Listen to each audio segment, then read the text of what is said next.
भद्रं कर्णेभिः शृणुयामदेवाः भद्रं पश्येमाक्षभिर्यजत्राः स्थिरैरङ्गैस्तुष्टुवागुंसस्तनूभिः व्यशेमदेवहितं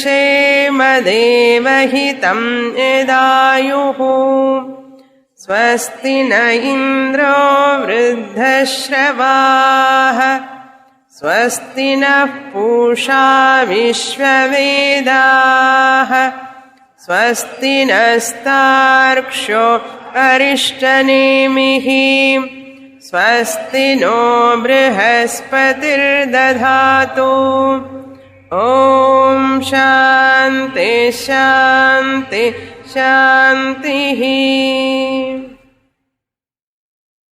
మూడవ అధ్యాయం మొదటి ఖండం.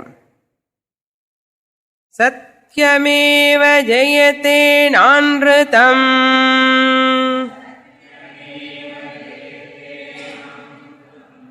సత్యేన పంథా వితతో దేవయానః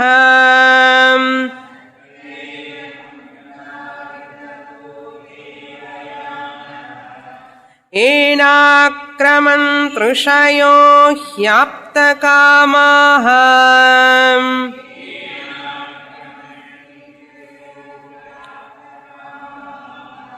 యత్ర తత్ సత్యస్య పరమం నిధానం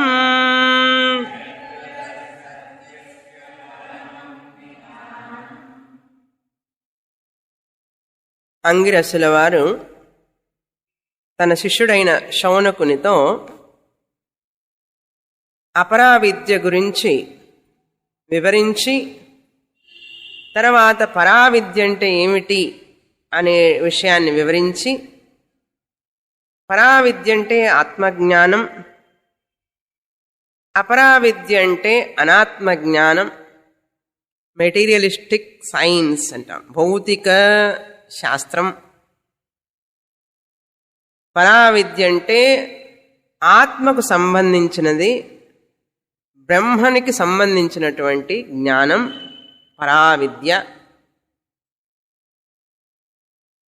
పరావిద్య అంటే తన యొక్క నిజమైన స్వరూపాన్ని తెలుసుకోవడమే పరావిద్య అని అంటాం. అక్షర విద్య అని కూడా అంటాం.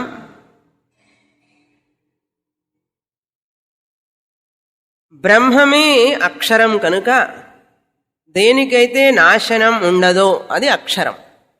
క్షరం అంటే ఏమిటి? నాశనం.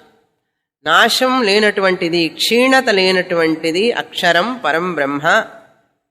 ఆ పరంబ్రహ్మ అంతటా వ్యాపించి ఉన్నది. అదే ఈ శరీరంలో ఉన్నప్పుడు ఆత్మ అని పిలువబడింది. ఆ ఆత్మయే నీ నిజస్వరూపం అని తెలుసుకో హే శౌనక అన్న.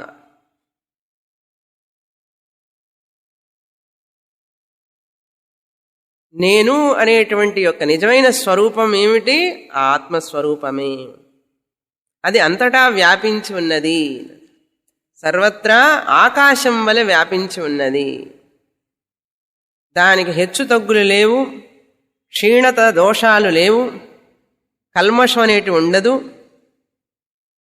అటువంటి స్వరూపం నా ఆత్మస్వరూపం. నేనే ఆత్మస్వరూపాన్ని అని ఎవరు తెలుసుకుంటారో దాన్ని ఆత్మ సాక్షాత్కారం, మోక్షం అని మన శాస్త్రాలు చెప్తున్నాయి. అన్ని జీవరాశుల్లోకి ఈ మనిషి మాత్రమే ఈ యొక్క జ్ఞానాన్ని పొందగలడు.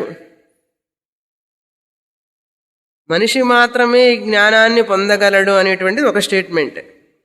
నిజంగా చెప్పాలి అంటే మనిషి జన్మ ఈ జ్ఞానం పొందడానికే వచ్చింది, అలా చెప్పాలి. మనిషి మాత్రమే పొందగలడు ఈ జ్ఞానం అని చెప్పడం అనేటువంటిది ఫస్ట్ స్టెప్. దాన్ని ఎలా చెప్పాలి అంటే ఇంకా బాగా అర్థం కావాలి మనకంటే. అసలు మనిషి జన్మ వచ్చిందే ఆ యొక్క అక్షర బ్రహ్మం నేను అని తెలుసుకోవడానికి వచ్చింది.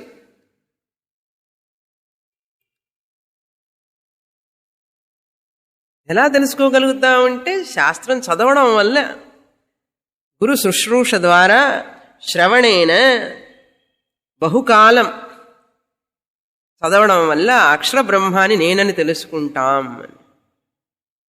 ఎందుకు తెలుసుకోవాలండి అంటే ఆనందం కావాలి కాబట్టి, సుఖం, ఆనందం, శాంతి కోరుకుంటున్నావు కాబట్టి ఆ అక్షర బ్రహ్మాన్ని నేనే అని తెలుసుకో.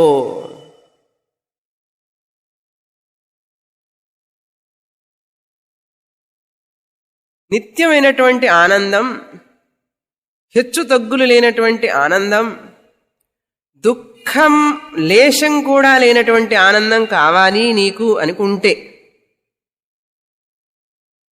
కష్టపడి శాస్త్రాన్ని చదువు అన్నారు.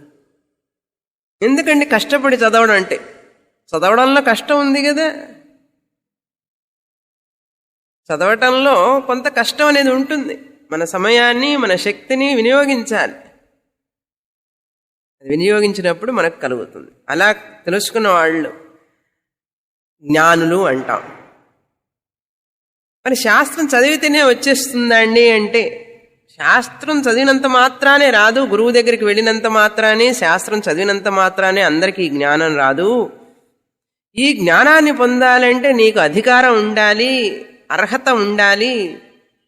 ఆ అర్హత, అధికారం ఉన్న రోజు అవి ఉండి గురువు దగ్గరికి వెళ్ళి చదివి దాన్ని జీర్ణం చేసుకోవాలి. చేసుకున్నప్పుడు ఆ శాంతి, సుఖం, ఆనందం వస్తుంది. కాబట్టి ఆ యొక్క అర్హతలేమిటి అనేటువంటిది 5-6 మంత్రాల్లో అంగిరసుల వారు చెప్తున్నారు. సత్యేన లభ్య తపసా ఏన ఏష ఆత్మ అని 5వ మంత్రంలో ఏం చెప్పారు? సత్యం, సత్య పరిపాలనం, సత్యవాక్ అంటాం. సత్య పరిపాలనం, సత్యవాక్ పరిపాలనం ద్వారా మనిషికి చిత్తశుద్ధి కలుగుతుంది. సత్యమనే పలకడం ఎప్పుడు కూడా. సత్యం బ్రూయాత్, ప్రియం బ్రూయాత్. ఏం చెప్పాం? సత్యం బ్రూయాత్, సత్యమునే పలుకుము. ప్రియం బ్రూయాత్, ఆ సత్యము కూడా ప్రియంగా ఉండేటట్లుగా చూసి మరీ మాట్లాడుము. సత్యం బ్రూయాత్, ప్రియం బ్రూయాత్, నబ్రూయాత్ సత్యం అప్రియం. అప్రియమైనటువంటి, ఇష్టం లేనటువంటి సత్యాన్ని ఎవరికి చెప్పవాకు. ప్రియంచాపి అనృతం నబ్రూయాత్, వాళ్ళకి ఇష్టం కదా అని చెప్పి అబద్ధం చెప్పవాకు.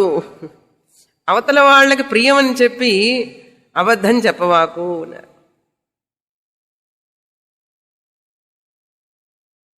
ఇది ధర్మం, సనాతన ధర్మం. ఏషః సనాతన ధర్మ, ఏషో ధర్మ సనాతన. ఈ శ్లోకాన్ని బాగా అర్థం చేసుకొని ఎసిమినేట్ చేసుకోవాలి. ఈ యొక్క ఉపనిషత్తు యొక్క ప్రత్యేకత ఇదే. సత్యం బ్రూయాత్, ప్రియం బ్రూయాత్, నబ్రూయాత్ సత్యమప్రియం, ప్రియంచానృతం నబ్రూయాత్, ఏషో ధర్మ సనాతనః. ఎందుకంటే సత్యం పలికేవాడు చాలా సూక్ష్మత కలిగి ఉంటాడు. ఎందుకు శాస్త్రం సత్యం అని చెప్తోంది? ఇన్ని విలువలు ఉన్నప్పుడు, ఎన్నో విలువలు ఉన్నాయి కదా, అహింస, సత్యం, అస్తేయం, బ్రహ్మచర్యం, అపరిగ్రహం, ఇవన్నీ ఉన్నప్పుడు సత్యాన్ని మాత్రం ఎందుకు హైలైట్ చేసింది అంటే, సత్యవ్రతాన్ని, సత్యం మాట్లాడే వ్యక్తి అతి సున్నితంగా ఉంటాడట.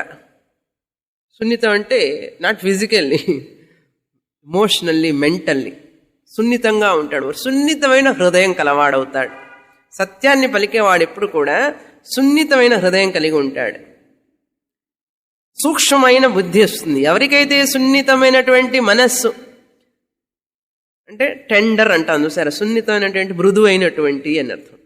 సత్యం పలికి పలికి పలికి ఏమైపోతుందంటే సున్నితం అయిపోతుంది మనస్సు, హృదయం.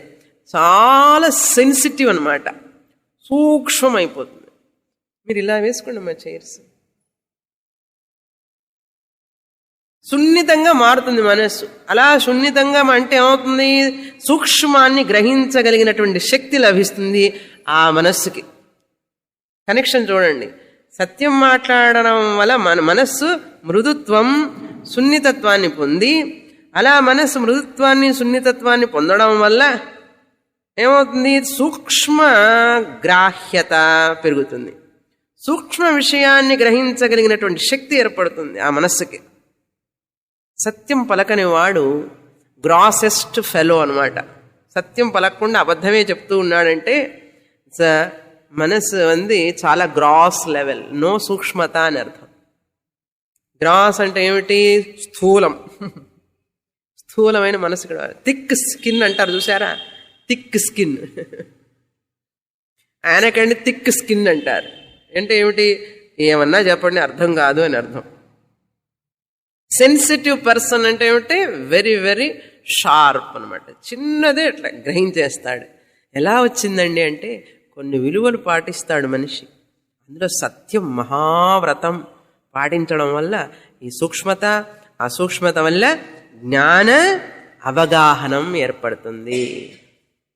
ఎంత చదివినా, ఎంత నేర్చినా, ఎంత చూసినా అన్నా, ఎంత చదివినా శాస్త్రం, ఈ సత్యవ్రతం గనక లేకపోతే శాస్త్రం అక్కడే ఉంటుంది, నేను ఇక్కడే ఉంటాను.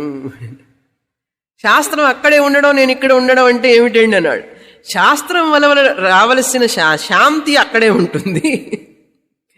శాస్త్రం చదవడం వల్ల రావలసిన ఆనందం అక్కడే ఉంటుంది. అక్కడే అంటే శాస్త్రంలోనే ఉంటుంది.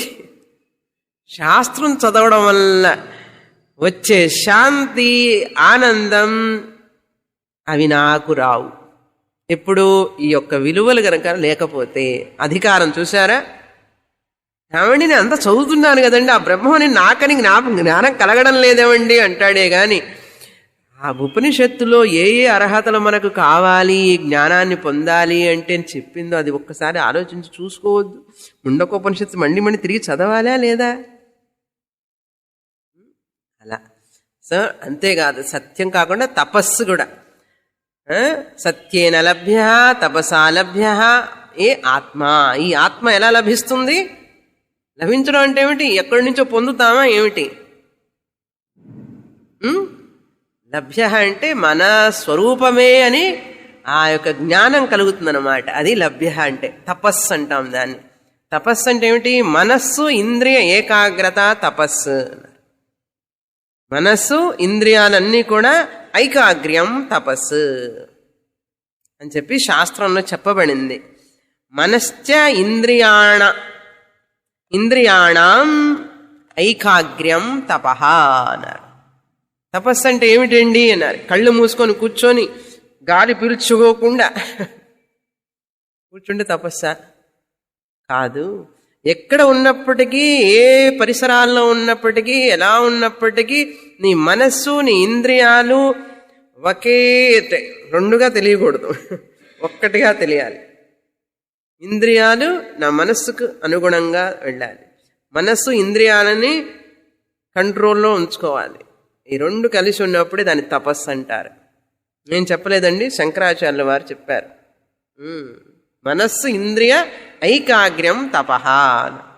ఆ తపస్సు వల్ల లభిస్తుంది. సమ్యక్ జ్ఞానేన, అది చాలా శంకరాచార్యుల వారికి ఇష్టమైన పదంట ఇది. సమ్యక్ జ్ఞానం, సరిగ్గా అర్థం చేసుకోవడం. ఏదో అర్థం చేసుకున్నాను కాదు, సరిగా అర్థం చేసుకోవాలి. ఇంకా శాంతి రాలేదు, నాకు ఆనందం రాలేదు అంటే ఏమిటి అర్థం? నేను సరిగ్గా అర్థం చేసుకోలేదు అని అర్థం, అంతే కదా. అందుకని శాస్త్రం చెప్తోంది సమ్యక్ జ్ఞానం. సమ్యక్ అంటే సరి అయినటువంటి, కరెక్ట్ నాలెడ్జ్, యథావత్ తెలుసుకోవలసిన విధంగా తెలుసుకోవడం, అది సమ్యక్ జ్ఞానం అంటే. అని బ్రహ్మచర్యేణ నిత్యం. ఇక్కడ బ్రహ్మచర్యం అంటే గృహస్థులైన వాళ్ళకి జ్ఞానం రాదు, బ్రహ్మచర్యం పాటించే వాళ్ళకే వస్తుందని కాదు అర్థం.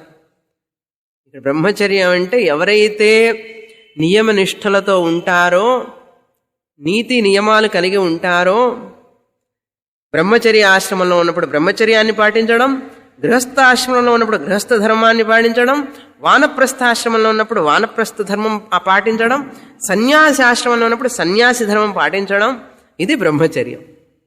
బ్రహ్మచర్యం అంటే బ్యాచులర్ అని కాదు అర్థం. బ్రహ్మని గురించి ఎప్పుడు ఎవరైతే ఆలోచిస్తాడో వాడు బ్రహ్మచారి అని అర్థం. అర్థమైందా? బ్రహ్మణి చరతి సర్వదా ఇది. ఎప్పుడు బ్రహ్మని గురించే, ఆత్మని గురించే, కాన్షియస్నెస్ గురించే మాట్లాడుతూ ఉంటాడు, వింటూ ఉంటాడు, ఆలోచిస్తూ ఉంటాడు. సోమవారమే ఆలోచిస్తామండి మేము అట్లా అన్నారు. నిరంతరం ఆ యొక్క ఉపనిషత్తులో చెప్పినటువంటి ఆ అక్షరం బ్రహ్మ అదే జ్ఞాపకం రావాలి. స్వామిని చెప్పిన మాటలే చెవుల్లో రింగ్ రింగ్ రింగ్ అంటూ ఉండాలి. అలా ఎవరికైతే అనిపిస్తుందో వాళ్ళు బ్రహ్మచారి అంటే, according to Shankaracharya, according to Adi Shankaracharya, this is the meaning of brahmachari. ఈ శంకరాచార్య ఒక భాష్యంలో ఒక చోట రాస్తారు, యహ సర్వదా బ్రహ్మణి చరతి ఇది బ్రహ్మచారి అని చెప్పి. అది అర్థం. అంతఃశరీరే లోపల ఉన్నటువంటి ఆత్మని తెలుసుకుంటాడు అతను. శుభ్రమైనటువంటి యతయః పశ్యంతి క్షీణదోష. ఎప్పుడైతే ఈ తపస్సు, సత్యం ఇవన్నీ పాటిస్తారో వాళ్ళ యొక్క పాపాలన్నీ కూడా నశించిపోతాయి. క్షీణదోష. దోషాలంటే ఏమిటి? మనం చేసినటువంటి అకృత్యాలు, ఏ జన్మలో చేసినో అవన్నీ పోతాయి. అందుకని సత్యమేవ జయతే నా అనృతం. 6వ మంత్రంలో ఏం చెప్పారు? సత్యమేవ జయతే, సత్యమే జయిస్తుంది అన్నాడు. ఏమండి సత్యమే జయిస్తుంది అంటే ఆ సత్యం ఒక చోట కూర్చుంది, అదే జయిస్తుంది అని అర్థమా? అందరం చెప్తాం సత్యమేవ జయతే, సత్యమేవ జయతే అని చెప్తాం. సత్యవాది జయతే, సత్యవాది అన్నారు. సత్యాన్ని మాట్లాడేవాడు జయిస్తాడు అని అర్థం. అర్థమైందా? The one who speaks the truth, he alone will win over, triumphs అన్నారు, విల్ బికమ్ విక్టోరియస్ అని అర్థం. సత్యవాది అన్నారు. ఎన్నెన్నో వాదాలు చేస్తామండి, సత్యవాదనం మాత్రం చేయడం. వాది అంటే ఏమిటి? మాట్లాడేవాడు అని అర్థం. సత్యమేవ జయతే అంటే ఏమిటి అర్థం? సత్యాన్ని మాట్లాడేవాడే. జయతే అంటే ఏమిటి? ఆత్మజ్ఞానాన్ని పొందుతాడు. అకార్డింగ్ టు దిస్ స్టేట్మెంట్, ఏమండి సత్యాన్ని మాట్లాడాడు ఎక్కడ జయిస్తున్నాడండి? అబద్ధం చెప్పేవాడే కదా జయిస్తున్నాడండి ప్రపంచంలో అని మనం అనుకుంటాం. అది తాత్కాలిక జయం. ఆధ్యాత్మికంగా ఈ మనిషి సత్యాన్ని పలికేవాడు, సత్యవాది, ఆధ్యాత్మిక పరంగా ఉన్నతి చెంది ఒక రోజుకో ఇంకొక రోజుకైనా సరే ఆ ఆత్మజ్ఞానాన్ని పొంది తీరతాడు. దాంట్లో సందేహమే లేదు. మీకు ఎలా తెలుసు స్వామిని సందేహం లేదని? ఎందుకంటే ముండక ఉపనిషత్తులో చెప్పారండి, సత్యమేవ జయతే. మరి ఎవరు జయించరండి? నా అనృతం. అనృతవాది ఎప్పటికీ కూడా ఆధ్యాత్మికంగా ఉన్నతిని పొందలేడు. ఆధ్యాత్మికంగా ఆత్మోన్నతిని పొందకపోగా ఈ జీవితంలో కానీ మళ్ళీ వచ్చే జన్మలో కానీ దుఃఖాన్ని అనుభవించి తీరుతాడు. అనృతం మాట్లాడేవాడు. అందుకనండి మహానుభావులందరూ కూడా సత్య హరిశ్చంద్రుడు ఎందుకు ఆ వ్రతాన్ని తీసుకున్నాడు? నాకు ఈ శరీరానికి దుఃఖం కలిగినప్పటికీ పర్వాలేదు, ఈ మనసుకు దుఃఖం కలిగినప్పటికీ పర్వాలేదు, కానీ నా యొక్క ఈ జీవుడు ఉన్నాడు లోపల, ఈ సూక్ష్మ శరీరం ఉంది చూసారా, ఆ జీవాత్మకి మళ్ళీ మళ్ళీ ఈ జన్మ నరకాలు రాకూడదు, వీడికి ఆధ్యాత్మిక పతనం ఉండకూడదు అని చెప్పి అందుకని హరిశ్చంద్రుడు సత్యవ్రతాన్ని తీసుకున్నాడు. ఆయనే కాదు మరెంతో మంది. అందుకని చిన్న వయసు నుంచి మనం ఆ అభ్యాసం చేస్తుంటే ఆ దైవభక్తి అన్నీ వాటంతట అవే పెరుగుతాయి. లేదండి కొన్ని సంవత్సరాల వరకు అబద్ధం చెప్తూ వచ్చానండి, ఇప్పుడే కొంచెం శాస్త్రానికి వచ్చిన తర్వాత now only I'm talking truth అన్నా పర్వాలేదు, నో ప్రాబ్లం. అసలు ఆ విషయం తెలుస్తున్నాం కదా, రికగ్నిషన్ ఈజ్ హాఫ్ సొల్యూషన్. అందుకని ఏం చేయాలి? ప్రేయర్ చేయాలి. దేవుడా ఏదో తెలియకో తెలుసో అబద్ధం చెప్పుంటాను, ఎప్పుడైనా చెప్పుంటాను, చెప్పానని అనడు కదా, ఒప్పుకోడు, చెప్పుంటాను, నన్ను క్షమించవలసింది, దానివల్ల వచ్చే పాపం ఏదైనా ఉంటే దాన్ని తొలగించవలసింది. ఎందుకంటే ఆ పాపం నాకు ప్రతిబంధకం జ్ఞానానికి. ఇప్పుడిప్పుడే పోయి స్వామిని చెప్పిన తర్వాత దాని యొక్క సీరియస్నెస్ ఏమిటో తెలిసింది. చిన్న వయసులో తెలియక చెప్పాను, దాన్ని మన్నించవలసింది అని ప్రార్థన చేశామనుకోండి, ఆ ప్రార్థన మనకెంతో మేలు చేస్తుంది. అందుకని accept the mistake what we have done.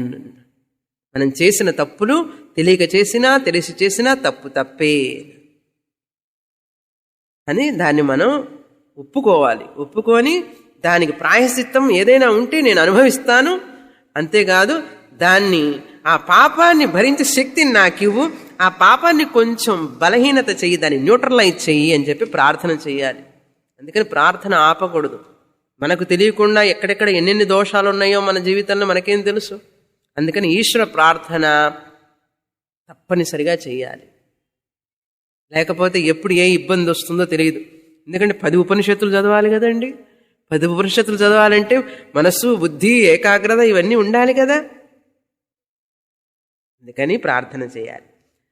సత్యేన పంథా వితతో దేవయానః అన్నారు.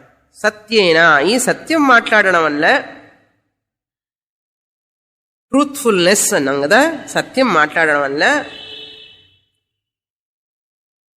దేవయానః పంథా సత్యేన వితతః.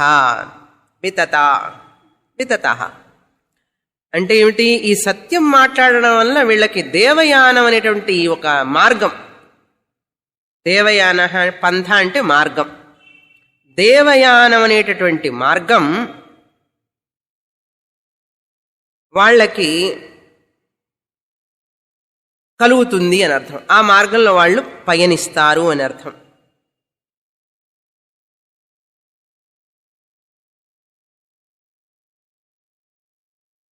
శుక్లగతి అంటాం. కృష్ణ భగవద్గీతలో చెప్పాం కదా, శుక్లగతి. సూర్యద్వారేణ తే విరజా ప్రయాంతి అని చెప్పి ముండకోపనిషత్తులోనే చూశాం. ఆ పంథ ఏమిటి? వితతః పంథ అంటే వాళ్ళకి ఆ మార్గం వేయబడుతుంది. ఎవరికి? సత్యాన్ని మాట్లాడే వాళ్ళకి. దేవయాన అంటే శుక్లగతికి వెళ్ళి బ్రహ్మలోకానికి వెళ్ళి అక్కడ క్రమముక్తిని పొందుతారు అని అర్థం. ముందు 2 లైన్లు కూడా క్రమముక్తి గురించి చెప్తున్నాయి. సత్యం మాట్లాడడం వల్ల కనీసం నీకు క్రమముక్తి అయినా లభిస్తుందయ్యా. సత్యం మాట్లాడడం వల్ల నీకు మరో జన్మ లభించదు. మళ్ళీ జన్మలో ఈ జన్మ మరణ సంసారాల్లో పడవు. వస్తే సద్యోముక్తి, రాకపోతే కనీసం క్రమముక్తి. అంటే ముక్తి గ్యారెంటీ. ఇప్పుడు సత్యం బ్రూయాత్ ప్రియం బ్రూయాత్ ఆ శ్లోకాన్ని కంఠస్థం చేస్తే చాలా అండి, ఆచరించి అన్నారు. ఏమండి అది ఆచరిస్తే మనం అంతా బ్రతకగలమండి జీవితంలో అనిపిస్తుంది మనకి.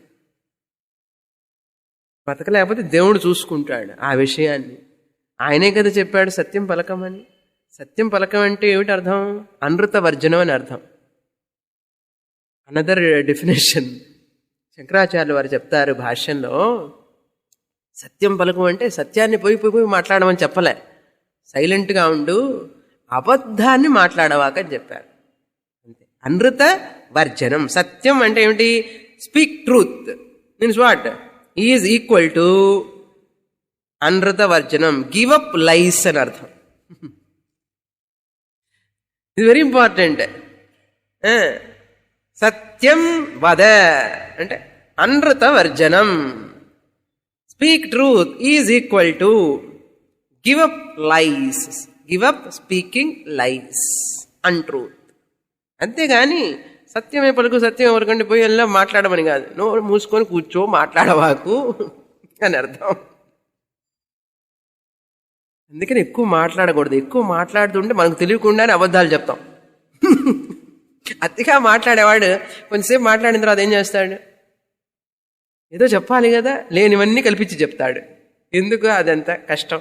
అందుకని సైలెంట్గా ఉండడం బెటర్ ఎక్కువసేపు. సత్యేన పంథా వితతః. దేవయాన పంథ అంటే ప్రకాశమైనటువంటి. దేవయాన అంటే దీవ్యతి. దీవ్యం అంటే ప్రకాశించేటటువంటి మార్గం వీళ్ళకి వేయబడుతుంది. రెడ్ కార్పెట్ అన్నమాట. వెల్కమ్ చేస్తారు అందరు. రండి రండి రండి, ఎంత మహావ్రతాన్ని మీరు పాటించారు, ఎంత గొప్ప. కోట్ల కొలది జనాల్లో millions of people, billions of పీపుల్లో మీరు సత్యాన్ని పాటించి కష్టపడి అందరినీ ఎదిరించి కష్టపడి ఈ యొక్క సత్యవ్రతాన్ని పాటించారు గనక మీరు ఈ యొక్క దేవయాన మార్గంలో రావలసిందని చెప్పి దేవతలు ఆహ్వానిస్తారు. అక్కడికి వెళ్ళిన తర్వాత బ్రహ్మగారు కూర్చొని ఉంటారు. రా, నేను ఉపదేశం చేస్తాను. ముండకోపనిషత్తు అక్కడ వినలేదు కదా, ఇక్కడ విన్ను గాని అంటారు. ఒకవేళ వింటూ వింటూ సగం విన్నాం అనుకోండి, ఉపనిషత్తులన్నీ విన్న తర్వాత కూడా అర్థం కాలేదనుకోండి, బ్రహ్మగారు కంటిన్యూ చేస్తారు. అంతే, నష్టమేం లేదు కదా. అప్పుడు సత్యం మాట్లాడాలి. సో సత్యేన పంథా వితతో దేవయానః క్రమముక్తిని పొందుతారు. ఏనాక్రమంతి ఋషయః ఆప్తకామాః. ఏన, ఈ యొక్క దేవయానంలో మార్గంలో ప్రయాణించడం వల్ల, ఋషయః అంటే ఈ ఉపాసకులు, ఉపాసన చేసేవాళ్ళు. సత్యం వ్రతాన్ని పాటించడం ఒక ఉపాసనది. సత్యాన్ని పాటించడం అనేటువంటిది ఒక ఉపాసన. ఈ ఉపాసకులు అంటే సగుణ నిష్కామ భక్తులు అని అర్థం. సగుణ ఈశ్వరుని పూజించేవాళ్ళు ఈ ఉపాసకులు. ఋషయః ఎవరు వీళ్ళు? ఆప్తకామాః, వాళ్ళకి ఎటువంటి కోరికలు, ప్రపంచం కోరికలు ఉండవు. వాళ్ళ కోరికలన్నీ తీరినటువంటి వాళ్ళు అని అర్థం. అది అర్థం. ఆప్తాః కామాః యైః. ఆప్తా కామాః యైః, ఎవరి చేతనైతే ఈ కోరికలన్నీ తీరిపోయినాయో అని అర్థం. ఏంటి? అన్ని కోరికలు తిరిగినాయండి వాళ్ళకి అని అర్థం కాదు. ఆ కోరికల మీద, ఆ ప్రాపంచిక వస్తువుల మీద వాళ్ళకు మనస్సు ఉండదు.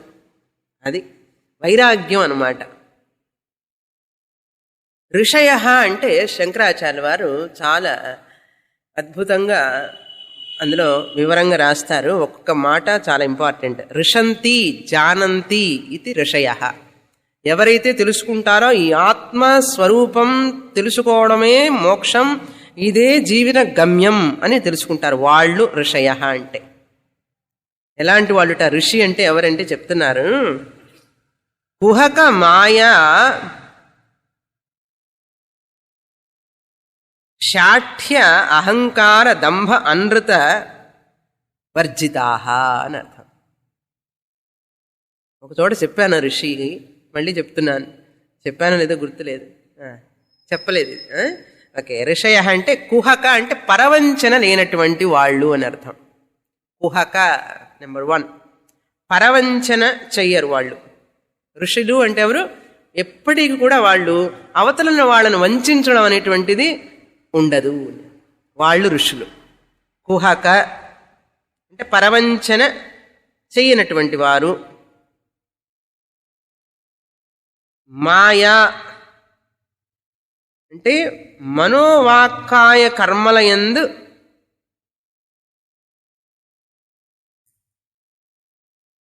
ఏకీకరణం. అంటే మనస్సు, వాక్కు, కర్మ అన్నీ కూడా ఒకే అలైన్మెంట్ అన్నమాట, ఒకే విధంగా ఉంటాయి. మనసా వాచా కర్మణ ఏకీభూతం. అది అంటే మనసులో ఒకటి పెట్టుకొని బయటకు ఒకటి చెప్పడం, అట్లా చెప్పరు ఋషులు. మనం ఏమనుకుంటాం ఋషులు అంటే ఎవరండి? ఎక్కడో పాపం అక్కడెక్కడో కుటీరం వేసుకొని, ఆశ్రమం వేసుకొని ఉంటారనుకుంటాం. ఋషులు అంటే మన మధ్యనే ఉంటారు. ఎవరైతే మాయా ఏమంటారు దాన్ని, కపటం లేకుండా ఉంటారో అని. మాయ లేకుండా ఉంటాడంటే కపటం లేకుండా ఉంటారని. ఎంత కష్టం అండి. అంటే మనస్సు ఏకం, వచస్యేకం, కర్మణి ఏకం మహాత్మనః అన్నారు. వాళ్ళు ఋషులు. మనస్సు, ఆలోచన, అదే ఆలోచన, పదం, మాట్లాడేది, చేసే పని ఒకటేగా ఉంటాయి. మనస్సేకం, వచస్యేకం, కర్మణి ఏకం మహాత్మనః. అలా ఋషులు కాని వాళ్ళు మనసి అన్యత్, ఆలోచించేది ఒకటి, వచసి అన్యత్, చెప్పేదొకటి, కర్మణి అన్యత్, చేసేదొకటి. 3 విధాలుగా ఉంటాయి. మనసులో ఒకటి ఉంటుంది, బయటకు ఒకటి చెప్తారు. రండి రండి రండి అని పిలుస్తారు. ఎందుకు వచ్చాడా అనుకుంటారు మనుషులు.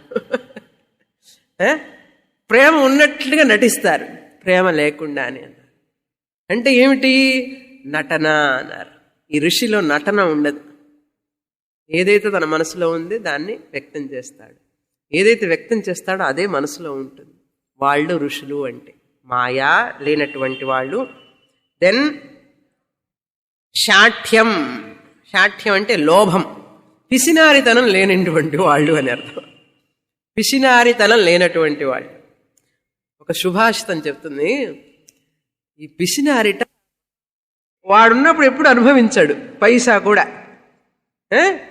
ఆయన చేతుల మీదుగా దానం చేయడు. ఆయన చనిపోయిన తర్వాత మొత్తం దానం చేస్తాడు. అంటే ఏమిటి? అందరు తీసుకుంటారు, మహాదానం. అంటే తినకుండా కూడా పాపం దాచిపెట్టి దాచిపెట్టి దాచిపెట్టి ఎవరికి ఇవ్వకుండా చివరికి ఏమైపోతుంది? ఆ ధనమంతా కూడా అవతల వాళ్ళకి వెళ్ళిపోతుంది. ఎవరండి గొప్ప దానం చేసేవాడు? పిసినారి. కానీ పుణ్యం రాదండోయ్. కొంచెం కూడా మన చేతుల మీదుగా మనం ఇవ్వకపోతే పుణ్యం రాదు. వీడు చనిపోయిన తర్వాత తీసుకుంటారు వాళ్ళు. తను కూడా పాపం ఏం అనుభవించలేదు. లోభి అంటాం, పిసినారితనం. ఎంగిలి చేత్తో కూడా అట కాకిని తోలడట. ఎంగిలి చేత్తో కాకిని తోలడం అంటే తెలుసా? చాలామందికి తెలియదు అనుకుంటాను. ఎంగిలి చేయంటే మనం అన్నం తింటుంటాం అనుకోండి, కాకి వాలుతుంది. కాకిని కనుక ఇట్లా తోలేమనుకోండి, ఈ మెతుకులన్నీ దాటి పోతాయి కదా, ఆ కాకి తింటుంది, అప్పుడైనా పుణ్యం వస్తుంది కదా. అట్లా కూడా చెయ్యడు వీడు, అంత పిసినారి. ఎంగిలి చేత్తో కాకిని కూడా తోడడండి అన్నారు. శాఠ్యం అన్నారు. శటస్య భావ శాఠ్యం, లోభి అన్నారు. కూడబెట్టి కూడబెట్టి కూడబెట్టి మూటలో మూటలు మూటలు కట్టి కట్టి పెడతాడు, ఎవరికి ఇవ్వకుండా. అందుకని మన వాళ్ళు చెప్తారు దానం చెయ్యి అన్నారు. దానం చేయాలట. ఆ బ్యూటిఫుల్ శ్లోక ఏంటంటే, హస్తానికి నిజమైన భూషణం ఏమిటి అంటే దానం. హస్తస్య భూషణం దానం అన్నారు. రింగులు పెట్టుకున్నాను, డైమండ్ రింగులు, ఒకటే జ్యువెల్ షాప్స్ ఎక్కువైపోయినాయి. ఒక రకరకాల రింగులు, ప్లాటినం రింగులు, అంత ప్లాటినం ఏదో వస్తుంది ఇప్పుడు కొత్త కొత్తగా. ఇంతవరకు డైమండ్స్ అయిపోయింది, ఇప్పుడు ప్లాటినంట. ఇవన్నీ పెట్టుకొని ఉంగరాలు, నవరత్నాల ఉంగరాలన్నీ పెట్టుకుంటాడు, అన్ని డైమండ్ బ్యాంగిల్స్ వేసుకుంటారు అందరూ. చైన్స్ కూడా, ఇప్పుడు బ్యాంగిల్సే కాదు, చైన్ కూడా, తోరణాలు కూడా చైన్ రూపంలోనే వస్తున్నాయండి ఇప్పుడు. ఇవన్నీ హస్తస్య భూషణం దానం అని చెప్పి అన్నారు. ఈ శ్లోకం చాలా తెలిసి ఉంటుంది, కానీ ఒకసారి చెప్తాను. సత్యం కంఠస్య భూషణం. సత్యం ఎక్కడి నుంచి వస్తుందండి? కంఠంలో నుంచే కదా వస్తుంది. సత్యవాక్. నిజమైనటువంటి భూషణం ఏమిటి? అక్కడ అడ్వర్టైజ్మెంట్ ఇస్తున్నారు కదా నెక్లెస్తో. చంద్రహారం నెక్లెస్ కాదు, కంఠస్య భూషణం. సత్యవాక్ పరిపాలనం. సత్యం కంఠస్య భూషణం, హస్తస్య భూషణం దానం. తర్వాత శ్రోత్రస్య భూషణం శాస్త్రం అన్నారు. ఇప్పుడు మీ అందరికీ నిజమైన భూషణం ఉందండి చెవులకి, మీరేం పెట్టుకోకపోయినా కూడా పర్వాలే. నిజమైన భూషణం ఏమిటి చెవులకి? డైమండ్ దిద్దులే అండి, రవ్వల దిద్దులండి. స్వామిని చూసారా, కొత్తగా చేయించుకున్నా అంటారు. శాస్త్రం వినని ఆ చెవులే అండి. శాస్త్రం విననటువంటి చెవులే కాదన్నారు. నిజమైన అలంకరణ, భూషణం, ఆభరణం చెవుకి ఏమిటంటే శాస్త్రం వినడం. అందుకే దీన్ని శాస్త్రం అన్నాం. ఎందుకని? శృతత్వాత్ శాస్త్రం. ఏదైతే వింటామో అది శాస్త్రం. శాసనాస్త్రాయతే శాస్త్రం, అది కూడా చెప్పచ్చు. శ్రోత్రస్య భూషణం శాస్త్రం. తర్వాత భూషణం కిం ప్రయోజనం. ఇవన్నీ శాస్త్రం భూషణం, దానం భూషణం. హస్తానికి ఇవే ఎక్కడే కదా పెట్టుకుంటాం మనం ముందు అన్ని. కంఠానికి నెక్లెస్, చెవులకి, చేతులకి. కరెక్ట్గా చెప్పారు చూసారా శ్లోకం. 4 లైన్లో భూషణం కిం ప్రయోజనం. భూషణే కిం ప్రయోజనం. మిగతా ఆభరణాలన్నీ ఏం ప్రయోజనం అండి? ఇంకా కోపం వస్తుంది మనకి చెప్తే. శవానికి పెట్టిన దానికి వీటికి ఏమి తేడా లేదంటుంది శాస్త్రం. దానం చెయ్యనివాడు, శాస్త్రం విననివాడు, సత్యాన్ని పలకని వాళ్ళు. ఎందుకంటే వాడు అంటున్నారు ఏమిటంటే, ఆడవాళ్ళు కదా పెట్టుకునేది ఆభరణాలు అంటే, ఇప్పుడు మగవాళ్ళు కూడా వేసుకుంటున్నారు కదండి, అందుకని వాళ్ళు అని చెప్తాను. ఓకే, స్త్రీలు పురుషులు. శాస్త్రం వినని వాళ్ళు, సత్యాన్ని పలకని వాళ్ళు, తర్వాత దానం చెయ్యని వాళ్ళు, వీళ్ళందరూ పెట్టుకుంటే ఆభరణాలన్నీ కూడా శవానికి పెట్టి అలంకరణ చేసినతో అంతో సమానం అన్నారు. ఓకే, తర్వాత అహంకారం. ఋషులంటే ఎవరు? అహంకారం లేని వాళ్ళు. నేనే గొప్ప అనేటువంటి అహంకారం ఉండదు వాళ్ళకి. వాళ్ళు ఋషులు. అంటే ఫాల్స్ స్టేటస్ ఉండదు. False status. నేను వచ్చానందంటే తెలిసిందా లేదా ఇట్లా అటువంటిదే ఉండదు ఋషికి. తర్వాత దంభం, ధర్మధ్వజిత్వం. దంభం. దంభం అంటే ఏమిటి? ఏదైనా కొంచెం చేస్తే ఇంటి మీద ఫ్లాగ్ కడతాడు. ఫ్లాగ్. ధ్వజం అంటే ఏంటి? ఫ్లాగ్. ధర్మధ్వజిత్వం అంటే ఏదైనా కొంచెం పుణ్యం చేశాడు అనుకోండి, అందరికీ తెలియడం, పబ్లిసిటీ అనమాట. కొంచెం ఇక్కడ అక్కడన్నా పేరు ట్యూబ్ లైట్ ఇచ్చాడు దానం, దాని మీద పెద్ద పేరు ఉంటుంది. ఫ్యాన్ ఇచ్చాడు, ఫ్యాన్ మీద పేరు. ఎక్కడ ఏది దానం చేసినా నా పేరు వేస్తారా అన్నాడు. ఒకడు అడిగాడు ఇట్లాగే, ఏమండి నేను మీ ట్రాన్స్పోర్ట్ వాళ్ళకి నేను టైర్లు ఫ్రీగా దానం చేస్తానన్నాడు. ఫ్రీగా దానం చేస్తాను అంటే వాడి కంపెనీ పేరు ఉంటుంది ఆ టైర్ మీద. నేను దానం చేస్తాన్నాడు. చాలా సంతోషం, చేయండి అన్నారు. కానీ ఒక కండిషన్ అన్నాడు. ఏమిటయ్యా కండిషన్ అంటే, ఎక్కడెక్కడ మనుషులు ఉంటారో అక్కడల్లా నువ్వు ఆపాలి బండి, బస్సుని. మనుషులు ఎక్కడైతే ఉంటారో అక్కడంతా ఆపాలి. బస్ స్టాప్లో మాత్రమే కాదు, బస్ స్టాప్లోనే మాత్రం కాదుట, ఎక్కడెక్కడ జనం ఉంటారో అక్కడల్లా ఆపాలిట. ఇదేమిటయ్యా బస్ స్టాప్లో కదా ఆపేది, ఎక్కడ పడితే అక్కడెక్కడ ఆపుతాము, ఎలా ఆపుతామంటేను, నువ్వు ఆపితే కదా నా కంపెనీ పేరు చదువుతారు జనం. ఆ టైర్ ఆగాలి, బస్సు ఆగితే టైర్ ఆగుతుంది, టైర్ ఆగితే అక్కడ పేరు రాసి ఉంటుంది దాని మీద, ఫలానా ఆయన దానం చేశాడు అని చెప్పి ఆయన పేరు ఉంటుంది దాని మీద. అందుకని బస్సుని ఎక్కడ పడితే అక్కడ ఆపాలిట, ప్రతి చోట ఆపాలిట. దీన్ని ఏమంటారండి? దంభం అంటారు. ధర్మ ధ్వజిత్వం అన్నారు. అలా ఉండదు ఋషులకి. తర్వాత అనృతం, అయథావత్ భాషణం అంటే ఉండదు. అంటే యథావత్ భాషణం ఏదైతే ఉందో అదే చెప్తారు వాళ్ళు. అయథావత్ భాషణం వర్జితం అంటే అబద్ధం చెప్పరు అని. వీళ్ళు ఋషులండి. అర్థమైందా? ఈ దోషము లేని వాళ్ళు ఋషులు. ఋషయః ఆక్రమంతి, వాళ్ళు పొందుతారు. ఏం పొందుతారు? యత్ర తత్ సత్యస్య పరమం నిధానం, ఎక్కడైతే తత్ సత్యస్య పరమం నిధానం, ఈ వీళ్ళు పొందుతారు. ఏమిటి అంటే సత్యం పలకడం వల్ల దాని యొక్క సత్యస్య తత్ సత్యస్య, ఏ సత్యాన్నైతే పలికారో ఆ సత్యం పలకడం వల్ల పరమం దాని యొక్క ఉన్నతమైనటువంటి నిధానం అంటే చోటు ఏదైతే ఉందో దాన్ని పొందుతారు అన్నారు. ఏమిటండి అది? సత్యస్య సత్యం అన్నారు. సత్యస్య సత్యం అంటే బ్రహ్మం. అందుకని స్పీకింగ్ ట్రూత్ వచ్చి చిన్న టి, సత్యస్య సత్యం క్యాపిటల్ టి. ఎందుకంటే సత్యం జ్ఞానమనంతం బ్రహ్మ, బ్రహ్మానికి డెఫినేషన్ ఇచ్చారు సత్యం అని చెప్పి. ఆ బ్రహ్మస్వరూపమే సత్యం, సత్యమే బ్రహ్మం, అది అర్థం. నిధానం అంటే నిధి. నిధి చూసారా? ట్రెజర్. లంకె బిందెలు అంటారు చూసారా తెలుగులో? లంకె బిందెలు. నిధి అంటే ట్రెజర్ అనమాట. తాతల నాటి ఆస్తి, లక్షల కోట్లు అలాగే ఉంటుంది. అయ్యా ఇదంతా నిధి కాదు నాయనా, అది అసలు నిధి అన్నారు. ఈ సత్యానికి, సత్యం మాట్లాడడం వల్ల ఈ సత్యమైన బ్రహ్మాన్ని పొందుతాడు. అది నిజమైన నిధి, నిధానం అని అర్థం.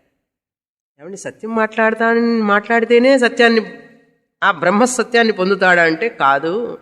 సత్యం మాట్లాడటం వల్ల చిత్తశుద్ధి, చిత్తశుద్ధి వల్ల గురుప్రాప్తి, గురుప్రాప్తి వల్ల శాస్త్రప్రాప్తి, శాస్త్రప్రాప్తి వల్ల జ్ఞానప్రాప్తి, జ్ఞానప్రాప్తి బ్రహ్మప్రాప్తి, మోక్షప్రాప్తి.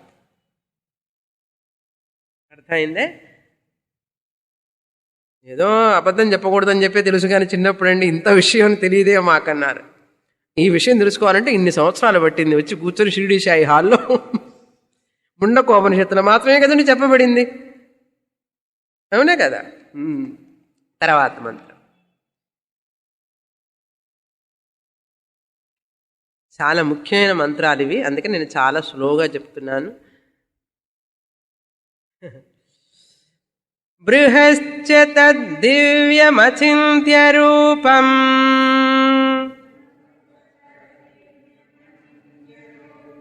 సూక్ష్మాచ్చ తత్సూక్ష్మతరం విభాతి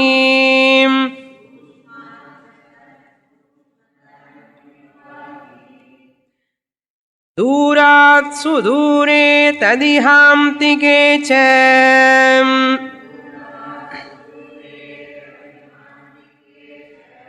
పశ్యస్త్విహైవ నిహితం గుహాయాం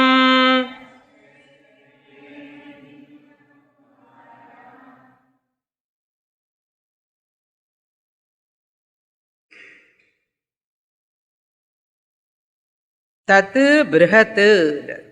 దట్ బ్రహ్మన్ పరమం నిధానం అని చెప్పాం కదా ముందు మంత్రంలో, దాన్ని పొందుతాడు. తత్ సత్యస్య. తత్ పరమం నిధానం, దట్ పరమ గమ్యాన్ని,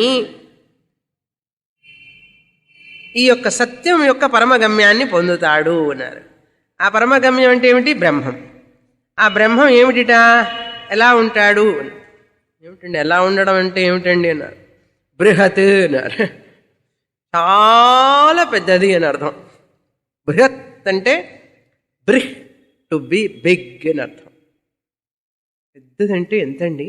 చాలా పెద్దదా? ఏమండి ఆకాశం పెద్దది అంటే ఎంతండి చెప్పండి? Which is infinite, you cannot measure అని అర్థం. అది బృహత్ అంటే బృహత్తమత్వాత్ బ్రహ్మ అన్నారు. బృహత్ అంటేనే బ్రహ్మ, బ్రహ్మ అంటేనే బృహత్ అర్థం. బృంహతి ఇది బ్రహ్మ, అందుకని బృహత్ అన్నాం. దాన్ని మించినటువంటి ఇది మరొకటి లేదు అని అర్థం. ఇన్ఫినిట్. దివ్యం అన్నారు. దివ్యం అంటే ఏమిటి? ప్రకాశిస్తూ ఉంటుంది, సెల్ఫ్ ఎఫల్జెంట్. అందుకేనండి అందరు చెప్తున్నారు ఆత్మను చూశాం ప్రకాశిస్తోందని అన్నారు. దివ్యం అంటే అది కాదు నాయన అర్థం ఇక్కడ. దివ్యం అంటే మరొక దాని మీద ఆధారపడకుండా తనకు తానుగా వెళ్ళిపడేది. వెళ్ళిపడటం అంటే ఏమిటి? తనకు తానుగా తెలియపరుచుకునేది, అది ఆత్మ. ఏమండి అదేమిటి తనకు తానుగా తెలియపరుచుకునేది అన్నారు. చిన్న విషయందా, కానీ చెప్పే విధంగా చెప్తే మీకు అర్థమవుతుంది. చూడండి, ఇప్పుడు నేను ఉన్నాను అని చెప్పడానికి ప్రమాణం ఏం కావాలి చెప్పండి? ఆ మనిషి ఉన్నాడా లేదా అని చెప్పాలంటే కళ్ళు ప్రమాణం కదా. ఈ వస్తువు ఇక్కడ ఉందా లేదా అంటే చేతులు ప్రమాణం. తాకి చూడాలి, వాసన చూడాలి, ఏదైనా చెప్పాలంటే ఏదైనా ప్రమాణం కావాలి. నేను ఉన్నాను అని చెప్పడానికి ఏం ప్రమాణం కావాలి? మీరు ఎవరినైనా అడుగుతారా? వెరిఫై చేసుకుంటారా? ఏమండి నేను ఉన్నానా లేనా చెప్పండి. నేను అంటే ఏమిటండి? ఒరిజినల్ కాన్షియస్నెస్, బింబ చైతన్యం. మీకు ఎవరికైనా డౌట్ వస్తుందా ఎప్పుడైనా? వైఫ్ భార్య వెళ్ళి భర్తని ఏమండి నేను ఉన్నానా లేదా చెప్పండి అని అడుగుతుందా? హస్బెండ్ వచ్చి ఏమి నేను ఉన్నానా లేదా చెప్పు కొంచెం అని అడుగుతాడా? ఎందుకంటే every person is self evident to himself or her self. ఏమిటి ఎవిడెంట్? శరీరమా? శరీరం ఎవిడెంట్ అయితే నిద్రలో కూడా ఎవిడెంట్ అవ్వాలి కదండి. శరీరం లేదే నిద్రలో, కానీ మనస్సు ఎవిడెంట్ అవ్వాలి కదండి. ఒకవేళ మనస్సే నేనైతే, కానీ మనస్సు కూడా నిద్రలో తెలియలేదండి, దుఃఖ మనస్సు తెలియదు, అన్నీ మర్చిపోయినాను, హాయిగా ఉందండి అన్నావే అంటే ఏమిటి అర్థం? ఈ శరీరం కాదు, మనస్సు కాదు, నాకు నేను ఎప్పుడూ అవైలబుల్గా ఉన్నాను. జాగ్రత్త అవస్థలోనూ నేను ఎవిడెంట్. నాకు స్వప్నంలో, కలలో ఎవరు చూస్తున్నారండి? నేనున్నానా లేదా కలలో? కళ చూసింది మీరా కాదా? ఎవరైనా చూశారా? ఎవరైనా చూసారా? మీరే చూసేది కదా, మీరే కదా. జాగ్రత్త అవస్థలు కూడా మీరే అన్ని అనుభవిస్తున్నారు, చూస్తున్నారు. కళలో చూసేది మీరే. ఎవరు? ఈ శరీరమా? కాదు. సరే, కళ అయిపోయిందండి, మంచి నిద్రలోకి వెళ్ళిపోయినాడు. కళ లేదు, మనస్సు లేదు, శరీరం లేదు. అప్పుడు నేనున్నాను లేనా అని చెప్పి సందేహం వస్తుందా మనకి? లేదు. నేనున్నాను అంటే ఏమిటి అర్థం? అది దివ్యం అంటే ఇక్కడ అర్థమైందా? దివ్యం అంటే ఏమిటి? Self evident. I am self evident to my self. I am means what? Not body mind complex, not RC RM. ప్రతిబింబ చైతన్యం కాదు, ఈ శరీరం కాదు, స్థూల సూక్ష్మ కారణ శరీరాలు కాదు, నేను ఆత్మస్వరూపాన్ని. అది దివ్యం అంటే. సెల్ఫ్ ఎఫల్జెంట్, అచింత్య రూపం అంటే ఇంద్రియ అగోచరం అని అర్థం. చింతన చెయ్యాలి అంటే మనస్సు చింతన చేస్తుంది, ఇంద్రియాల ద్వారా చూస్తాం. ఈ బ్రహ్మ ఆత్మస్వరూపం అచింత్య రూపం అంటే దానికి ఏంటి రూపం అంటే? రూపం ఉంటే కదయ్యా నువ్వు చింతన చేయగలవు. అచింత్య రూపం అన్నారు అంటే ఏమిటి? ఇంద్రియాలకు గోచరించనటువంటిది అని అర్థం. కళ్ళతో చూడలేవు, చేతులతో తాకలేవు, చెవులతో వినలేవు ఆ బ్రహ్మాన్ని, ముక్కుతో వాసన చూడలేవు, నాలికతో టేస్ట్ చూడలేవు, కాలి ద్వారా నడక ద్వారా వెళ్ళి ఒక చోటికి వెళ్ళి పొందలేవు. ఏమండి, ఇట్లాంటి బ్రహ్మం ఉందంటారా? కళ్ళతో చూడలేము, ముక్కుతో వాసన చూడలేము, ఉన్నదంటారా అంటే అందుకే చెప్తారు అది ఎక్కడో లేదు, ఆ స్వరూపం నీవే అయ్యున్నావు. ఈ వేలు వచ్చి ఆ వేలును తాకగలదా? ఇక్కడ తాకు అంటుంది, ఈ వేలు తాకగలదా? ఈ వేలు తనను తాను తాకగలదా? అన్నిటినీ తాకుతుంది, తనను తాను తాకలేదు. ఇంపాసిబుల్. అలాగే ఆత్మ, ఆ వెతికేవాడే ఆత్మస్వరూపం. దాన్ని ఒక ఆత్మని ఒక వస్తువుగా ఆబ్జెక్ట్గా చూడాలనుకోవడం అంత మూర్ఖత మరొకటి లేదు. అందుకని అందరూ మూర్ఖులు. ఈ సమాధిలో కూర్చుండేవాళ్ళు, ఈ అన్ని రకరకాల సాధనాలు చేసే వాళ్ళందరూ కూడా ఆత్మని చూడాలి, ఆత్మని చూడాలని చెప్పి ప్రయత్నం చేస్తూనే ఉన్నారు. ఎంతమంది శాస్త్రం చదివి చెప్పినా కూడా వాళ్ళకి ఇదంతా మీరు కట్టు కదండి, మీరు చెప్పేదంతా కాదండి, నేను ఆత్మని చూసి తీరాలి అన్నాడు. అరే, ఎలా చూస్తావయ్యా? ఆత్మ నువ్వే అయి ఉన్నప్పుడు నిన్ను నీవెలా చూసుకోగలుగుతావు? అన్ని ఫోన్ నెంబర్స్ మీరు డైల్ చేస్తారు. మీ ఫోన్ నెంబర్ మీరు డైల్ చేయండి. My phone is capable of dialling all the numbers it is able to give, but it cannot give it's phone number. అంతే ఆత్మ కూడా. నేనే ఆత్మనై ఉండడం వల్ల ఆ ఆత్మని వేరే ఇంద్రియాల ద్వారా చూడలేవు. అది అచింత్యం రూపం అంటే అర్థం. నమ్మితే నమ్మండి, నమ్మకపోతే all the best, next birth. తత్ సూక్ష్మతరం, చాలా సూక్ష్మమైనదిట. అందుకని సత్యం మాట్లాడడం వల్ల సూక్ష్మమైన మనస్సు వస్తుంది, సూక్ష్మగ్రాహి అవుతాడు. సూక్ష్మగ్రాహి ఎందుకు అవ్వాలండి అంటే ఆత్మ సూక్ష్మం గనక. అర్థమైందా ఇప్పుడు? సూక్ష్మతరం అన్నాడు. సట్లర్ దాన్ సట్లెస్ట్ అన్నాడు. ఏమండి ఇది చాలా సూక్ష్మం అండి అన్నారు. అరే, ఈ ఆత్మ ఎంతకంటే సూక్ష్మం. సట్లర్ దాన్ సట్లెస్ట్, సూక్ష్మాత్ సూక్ష్మం కంటే సూక్ష్మతరం అంటే సూక్ష్మము కంటే సూక్ష్మమైనదంటే ఏమిటండి అర్థం? చాలా చాలా చాలా చాలా సూక్ష్మం అని అర్థం. ఏమండి, సూక్ష్మమైన దాన్ని కళ్ళతో చూడగలరా? కళ్ళకు కనపడుతుందా? ఏమండి మైక్రోస్కోప్లో చూడొచ్చా? బయట అదే టెలిస్కోప్లో కానీ మైక్రోస్కోప్లో కానీ చూడగలమన్నారు. నీ కళ్ళే చూడలేవు, కళ్ళ ద్వారా చూసే మైక్రోస్కోప్ ఏం చూపిస్తుంది నీకన్నాడు. చూడలేవు. సూక్ష్మాత్ సూక్ష్మతరం అంటే ఏమిటి? ఆకాశమే సూక్ష్మం. ఆకాశాన్ని చూడగలరా అండి? అంటే ఏమిటి? ఆకాశం కంటే కూడా సూక్ష్మమైనది. ఆకాశాన్నే చూడలేనప్పుడు ఈ ఆత్మని, బ్రహ్మాన్ని ఎట్లా చూస్తావు? ఎందుకంటే ఆ ఆత్మ నేనే అయి ఉన్నాను కనుక అది చూడలేదు. అలా అందిట. వాటర్ని చూడాలి, వాటర్ని కలుసుకోవాలి, నీళ్ళని కలుసుకోవాలి పోయి అన్నదిట. అలా అలను నీవు పోయి నీళ్ళని కలుసుకోవడం ఏమిటి, నువ్వే నీళ్ళై ఉన్నప్పుడు అన్నాడు. ఆ బుద్ధి ఇంకా రాలేదే నాకు, అందుకని గురువుగారు వచ్చి చెప్పారట. పెద్ద అల వచ్చి చిన్న అలతో చెప్పింది, నువ్వే జలానివి, నీరువి, నువ్వు పోయి జలం కోసం వెతకక్కర్లేదు అన్నట్ట. కానీ చెప్పినా కూడా చాలామంది వెతుకుతూనే ఉన్నారు, ఏం చేస్తాం. ఓకే, విభాతి సుదూరే, దూరాత్ సుదూరే తత్ విభాతి అండ్ షైన్స్ వేరియస్లీ అన్నారు. అది ప్రకాశిస్తుందట అన్ని విధాలుగా, అన్ని జీవరాశుల్లో సచ్చిత్ రూపేణ అన్నారు. I am, I exist, it is that ఈజ్నెస్ is called సత్, సత్ రూపేణ, ఎగ్జిస్టెన్స్ రూపేణ అన్నారు. విభాతి అంటే ఏమిటి, షైన్స్ అన్నారు. దీపావళికి అన్ని రిడక్షన్ గోల్డ్ అంతా పెట్టుకున్నామండి, చాలా షైనింగ్గా ఉన్నారు. ఈ ఆత్మ ముందు ఆ గోల్డ్ ప్రకాశిస్తుందని చెప్పడానికి ఎవరు కావాలి? ఈ ఆత్మ ఉంటేనే కదా. చెప్పండి, ఇప్పుడు గోల్డ్ కంటే ప్రకాశమే కాదా ఆత్మ? చెప్పండి మీరే, మీ చేతనే చెప్పిస్తాను ఆన్సర్. ఏమండి బంగారం చాలా షైనింగ్ కదండి, ఏమండి బంగారం కంటే షైనింగ్గా ఉంటుందా ఆత్మ అన్నారు. అరే బంగారం షైనింగ్గా ఉందని తెలుసుకునేవాడు ఎవరయ్యా అన్నా? ఆత్మ. ఆత్మ చైతన్యమే కదా తెలుసుకుంటోంది బంగారం చైతన్యం బాగా ప్రకాశిస్తున్నదని. అంటే బంగారానికి ప్రకాశం ఉన్నది అని చెప్పడానికి ఆత్మ కావాలి. అంటే ఏమిటండి, ఈ బంగారం ప్రకాశించే బంగారం కంటే ప్రకాశవంతుడై ఉండాలి ఈ ఆత్మస్వరూపం. అప్పుడు ఎవరండి ప్రకాశం, బంగారమా నేనా?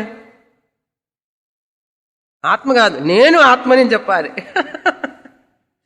మనం ఎంతసేపు ఆత్మ ప్రకాశం అంటాం.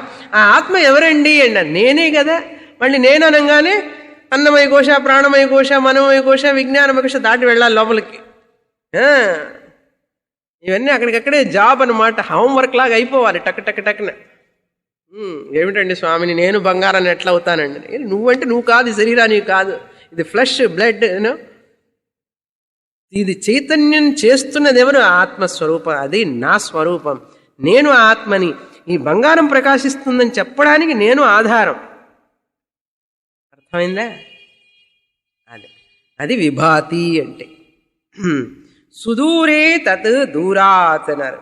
ఇది తెలుసుకోని వాళ్ళకి చాలా దూరం ఆత్మ. సుదూరే అన్నారు. ఇది తెలుసుకుంటే ఇక్కడే, వెరీ వెరీ ప్రాక్సిమేట్ అన్నాడు. ప్రాక్సిమేట్ ఏమిటి, నేనే అది అయినప్పుడు. తెలుసుకోకపోతే ఎంత దూరం అండి ఆత్మ? ఎంతెంత దూరం, కొంచెం కొంచెం దూరం అన్నట. ఎక్కడో ఉందని చెప్పి పైకి చూస్తాడు, వైకుంఠంలో చూస్తాడు. ఇక్కడుందా వైకుంఠం, కైలాసం ఇక్కడుందా, ఎక్కడో చూస్తాడు. ఆత్మ ఆత్మ ఆత్మ అట. దూరాత్ సుదూరే అన్నారు. తెలియని వాళ్ళకి చాలా దూరంగా ఉంటుంది అది, తెలిసిన వాళ్ళకి అంతికే ఇహ అన్నారు. మీలాంటి వాళ్ళకి, ఉపనిషత్తులు చదివే వాళ్ళకి ఇహ, ఇక్కడే, ఇప్పుడే. అందుకే జ్ఞానం అనేది it is a fact, now, here itself. శ్రవణకాలే ఏవ అహం బ్రహ్మాస్మి అని చెప్పగలం. ఉత్తమ అధికారి అయితే శ్రవణకాలే ఏవ అహం బ్రహ్మాస్మి అని చెప్పేస్తాడు. అంతే, నమస్కారం గురువు గారు, జన్మధన్యం అంటాడు, ధన్యోస్మి అంటాడు.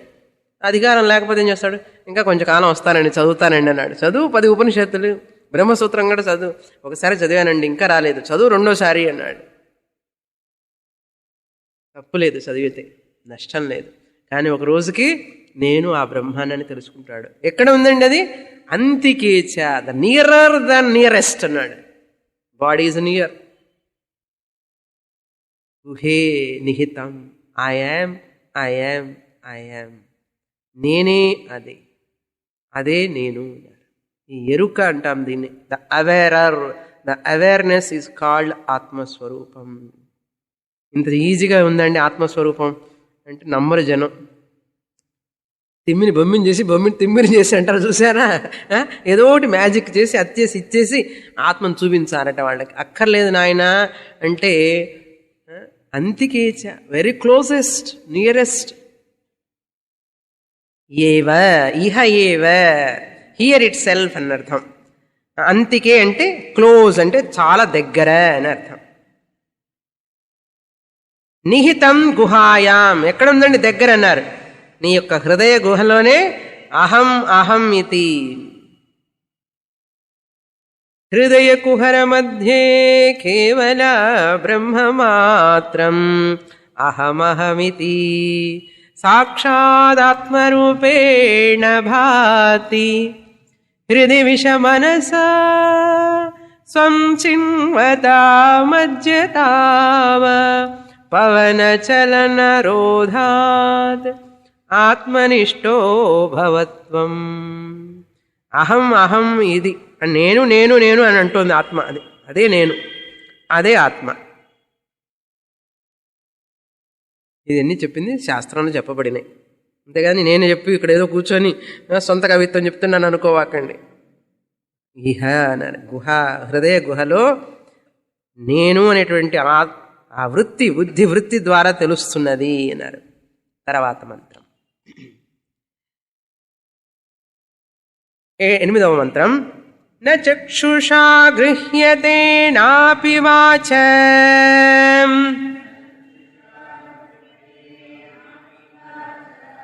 నాన్యైర్దేవైస్తపసా కర్మణా వా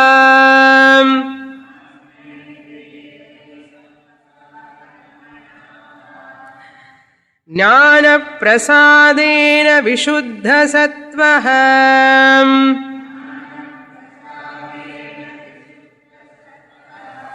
తతస్తు తం పశ్యతే నిష్కళం ధ్యాయమానః.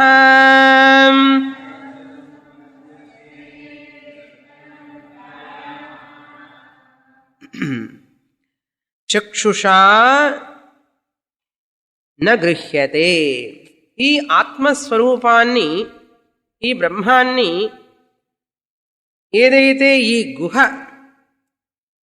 గుహ యందు ఉన్నదో, హృదయ గుహ యందు ఉన్నదో, ఈ ఆత్మస్వరూపాన్ని కళ్ళతో చూడలేవు. న గృహ్యతే, గ్రహించలేవు, కళ్ళ ద్వారా గ్రహించలేవు అన్నారు. అందుకని ఎవరైనా ఆత్మను చూశాను అంటే ఏం చెప్పాలి? ఏం చెప్పకూడదు, అక్కడి నుంచి వచ్చేయాలి అంతే. లేకపోతే మీకు సత్తా ఉంటే ఈ మంత్రం వాళ్ళ దగ్గర చదివి వినిపించండి, దాన్ని విడమర్చి చెప్పండి. మీకు చెప్పడం చేత కాకపోతే క్లాసుకు తీసుకురండి, అంతే. ఆత్మను చూడటం ఏమిటి? నా చక్షుషా గృహ్యతే, కళ్ళ ద్వారా నువ్వు చూడలేవు అది. తర్వాత వాచా అపి న గృహ్యతే. నేను ఆత్మను చూపిస్తాను, ఆత్మను చూపిస్తాను, ఆత్మను చూసావా చూసావా చూసావా అని అడుగుతున్నాడు. నీవు చూడలేదు, నాకేం చూపిస్తావయ్యా? మోసం చేయటం మనుషుల్ని. చెప్పాను కదా, 25,000 ఇస్తే ఆత్మను చూపిస్తాట. ఆంధ్రాలో అడవిలో అక్కడెక్కడో చూపిస్తాట ఆత్మని అని చెప్పి 40,000 ఇచ్చింది ఒక ఆవిడ. ఆమె ఏమిటి, చాలా మంది ఇచ్చారు, 40-50 మంది ఇచ్చారు. మనిషి దగ్గర 50,000 చొప్పున తీసుకున్నాడు ఒక మహానుభావుడు. తీసుకుని అందరినీ తీసుకెళ్లి ట్రక్కుల్లో పోగానే పోలీసులు పట్టుకున్నారు. అక్కడ ఆత్మను చూపిస్తాటండి ఈయన అని చెప్పి ఆశ్రమాలు కట్టుకొని జనాన్ని మోసం చేస్తున్నారండి.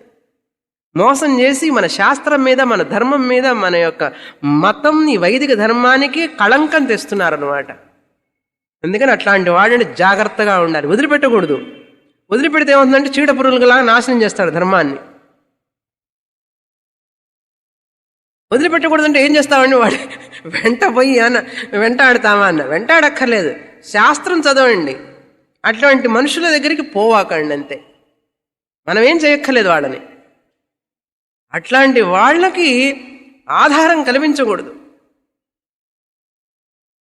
వెర్రి వాళ్ళైపోయి జనాన్ని పరిగెట్టి వాళ్ళకి లక్షలు కోట్ల కొలది వాళ్ళ ధనాన్ని సంపాదిస్తుంటే వీళ్ళు తర్వాత బాధపడుతున్నారు, ఏడుస్తున్నారు. ఎవరు పొమ్మన్నారు నిన్న అక్కడికి? బుద్ధి ఉంది కదా, భగవంతుడు ఇచ్చాడు కదా, ఉపయోగించక్కర్లేదు. కాబట్టి నా మూఢనమ్మకాలే నన్నే పతనం చేస్తాయి, అంతే కదా. మూఢనమ్మకాలు నన్నే పతనం చేస్తాయి.